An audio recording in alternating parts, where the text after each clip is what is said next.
மலர்ந்தது எனக்கு மதுரசம் அருந்தட்டுமா விடுகின்ற வரையில் முடிகின்ற வரையில் கவிதைகள் எழுதட்டுமா முத்தம் என்ற கடலில் முத்து குளிப்போமா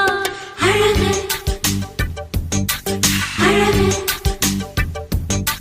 ஓ நீ நடந்தால் நடையழகு அழகு நெருங்கி வரும் இடையழகு அழகு வேலெறியும் விழியழகு அழகு பால்வடியும்